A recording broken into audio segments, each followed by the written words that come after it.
Eye on Sun Valley's Athlete of the Week is brought to you by State Farm Insurance. Patrick Buchanan, agent.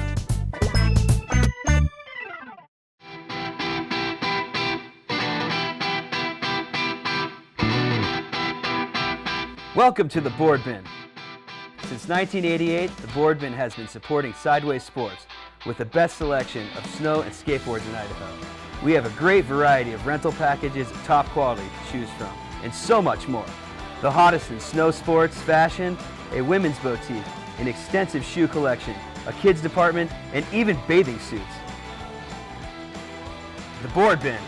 Fun in the sun, fun in the snow, gifts for the entire family.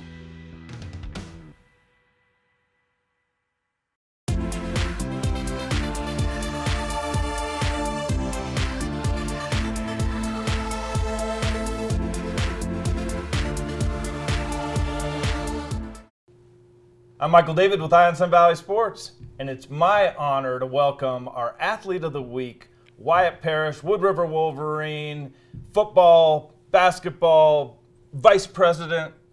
Congratulations, Wyatt. Thank you. Thanks for having me. Hey, thanks for being here. I wanted to have you on because you were just awarded the Bob Shea Most Inspirational for the Wood River Wolverine football team. What does that mean to you to get that award? I'm really honored to get that, and my brother got it in 2011 too, so to share that with him is also really cool, and I'm just really honored to see that people think of me as being that inspiration and the one that always keeps battling, because this year I wasn't able to finish my senior year because of my muscular dystrophy that I have. So to be able to take that different leadership role onto the sideline and kind of into a coaching perspective in a way was really cool to be able to do that and still make an impact on my teammates that I've been with forever. And so that was really cool, and I'm really honored to deserve that. Right, and you mentioned it. Oftentimes, the most inspirational is a player that's maybe not a superstar on the team, but one that provides inspiration on the field. But your story's a little bit different. You talked about it. How did you, as an athlete who had been growing up playing sports from the time you were a little kid on, how did you deal with kind of that understanding that you were going to have to stop playing football? I really struggled with it for a while, and it took a week and a half of just constantly talking to my mom and my brother and just figuring out what I really wanted to do. And it got to the point where I wasn't really happy anymore playing because it hurt so bad, and then I started to not being nice to other people, and it didn't seem like it was really worth it anymore because it was just so painful and I wasn't happy, I guess.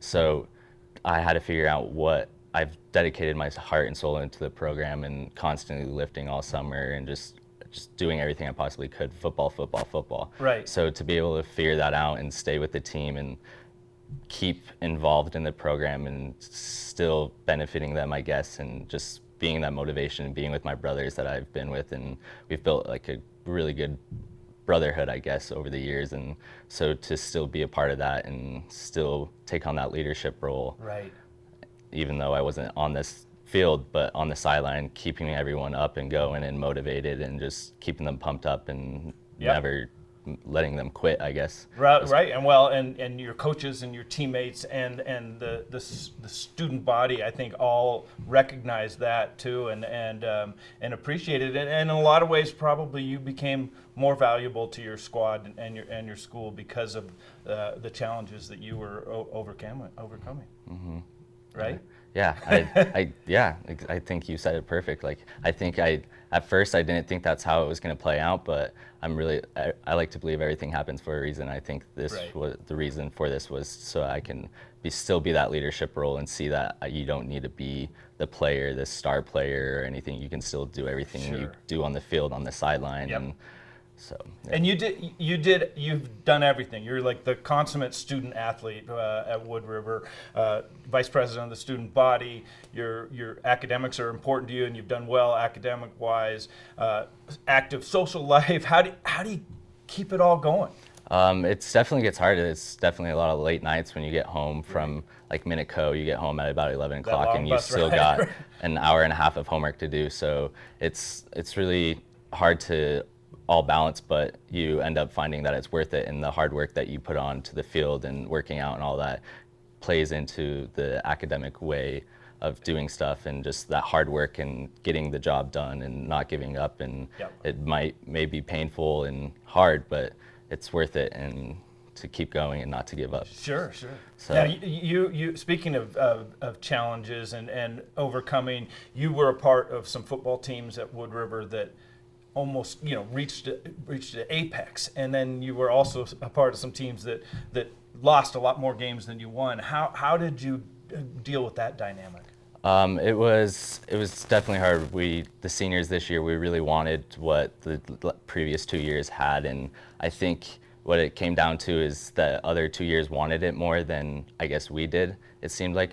But seeing that, being behind those guys and seeing them win and kick butt, and we were, I guess all the seniors were kind of like the rag dolls on the practice squad, and so it was cool to be able to help them out, even though we weren't always constantly playing, but we were still putting in the hours with them and practicing and all that. Sure. But then going into our senior year, where we didn't win as many games as they did, I think what really started to matter was the brotherhood that we have. And our grade hasn't always been known for winning as much, but I feel like we have the best brotherhood, I guess, because we haven't just been focused on that winning. We kind of realized the point where it's not all about winning, it's about being brothers and being a family. Right. So you set out wanting something that you thought you wanted, but actually maybe ended up getting what you needed and what was more important. Yeah, and that's I think it was hard to believe that was what was going to have to happen, but we always fought, never gave up. And so I think just that brotherhood that we had was really special, and that's one of the things that I'm definitely going to remember looking back on my senior year is that brotherhood that we have. Like, everyone on this team this year, I really felt like I could rely on, and they were a brother to me. Well, your team fought, and you're a fighter too, and that's what you brought, I think, to that team, and that's so cool. What's the future hold for you? You're graduating here in a little bit, in a few days. What's the future? I'm going to Boise State, and Congrats. I'm gonna A Bronco. Yeah, big Bronco. I'm so excited. I'm ready for the next chapter, but I'm gonna pursue my finance degree and hopefully become a financial advisor. All right. Well, hopefully when you're making all that dough, you're gonna find a way to maybe coach and inspire young people like you've done along the way. Yeah, I definitely would love to get into coaching, and I've had a lot of great coaches over the years that have really impacted me and made me a stronger man, and to see what it means not to give up and have them impact me positively. I want to kind of give back, and I want to be that coach that I looked up to when I was in high school. And Well, I know you well. Thanks for being here. It's been great. It's been awesome for me to watch you from the time you were a little kid to the man that you are now, and good luck in the future. Thanks for having me. You bet. My guest has been Wyatt Parish, Wood River Wolverine. I want to thank our sponsors for making Athlete of the Week possible. Patrick Buchanan with State Farm Insurance, Sun Valley Associates, a tradition of excellence since 1962, the Board Bin, fun in the sun, fun in the snow, and Zenergy's new studio Pivot. Hop on in there and get a workout. I'm Michael David with Eye on Sun Valley Sports, keeping my eye on Wood River Valley sports and Wood River Valley superstars for you. Eye on Sun Valley, daily local news from beautiful Sun Valley, Idaho.